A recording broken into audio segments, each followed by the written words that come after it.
Hello and welcome to the premiere episode of TV Coast to Coast, a weekly chat about what's happening on TV featuring critics working on all of the coasts, East, West, Gulf, and the coast of the Great Lake Erie.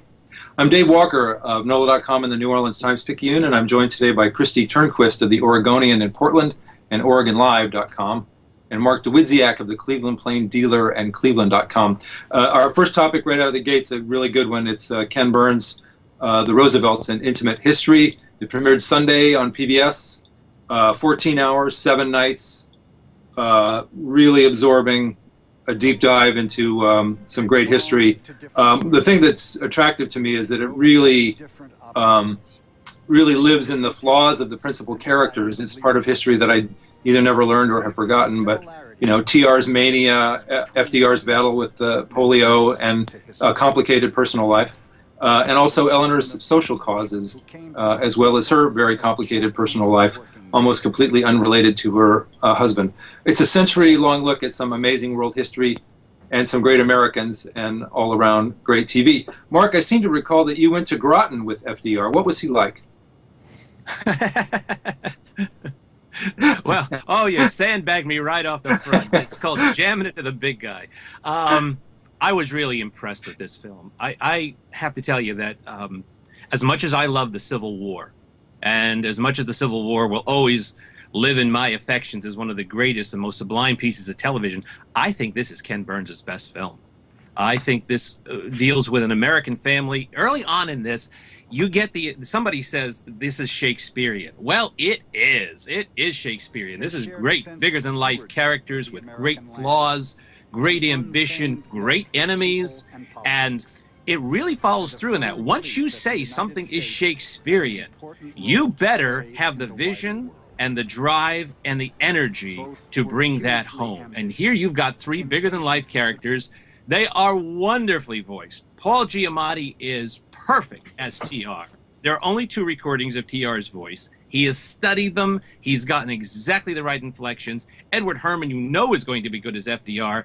And they got this nobody named Meryl Streep to do Eleanor's voice. Right. So it has got a drive and an energy that Teddy Roosevelt himself would have admired. And my standards on this, I grew up in the shadow of Sagamore Hill, Teddy's home on Long Island.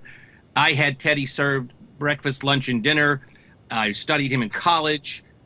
I don't throw roses when it comes to the Roosevelts. This is excellent, sublime television. Amen.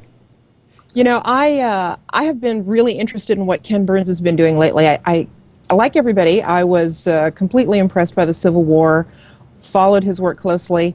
Somewhere around the time of Baseball and Jazz, I thought he became a bit self-indulgent. Both of those I thought were longer than they needed to be. I think he became obsessed with his own material in a way that made him be more of a completionist rather than sort of the editor and storyteller that he is when he's at his best. And I think his most recent projects have shown him really back on track. I thought Prohibition was terrific, The Dust Bowl was terrific, and this is by far the best thing he's done in years. I agree that what makes it so outstanding is this real attention to the psychology of the Roosevelts. They are larger-than-life characters, but as Ken Burns himself says, what this film does is it sort of takes them out of that bold-faced, capital letter, big entry in the encyclopedia realm and breaks down all the individual struggles, challenges, contradictions that made them really special, really distinctive, and I think makes their contributions all the more impressive when you see kind of what they were going up against every day to do these things that were for the benefit of the nation. I mean, it's kind of corny here, but it's inspiring. I just think it's terrific. That's exactly what it is. And Ken Burns is at his best when he finds a prism to tell the ongoing story. The ongoing story is the American story, our story. The Roosevelts are an excellent prism for telling and examining that story. I agree completely. I think we've got 3 unqualified raves. I guess underqualified in my case, but unqualified raves from the 3 of us for the Roosevelts. This is going on all week. They'll be here every night for the next 6 nights. I wanted to point people to a couple of sequences that I really love that really sort of pointed out Burns and his mastery of this form. One is in the episode tonight where after TR leaves the presidency, spoiler alert, he goes on a safari, and the kill total is documented in this, and he ends up killing 9 giraffes, and I was like, I know, right? 9 giraffes. And then the episode concludes with the credit sequence where Burns tours the home, which is stuffed with the stuffed animals that TR brought home, I presume. A great sequence. That's tonight. And then in Friday's episode, the industrial ramp up to the war is a sequence set to Sing Sing Sing by that great New Orleanian Louis Prima. But it really distills all that's great about Ken Burns, and it's just kinetic filmmaking. So that's the look at the Roosevelts, continuing on through the rest of this week on PBS.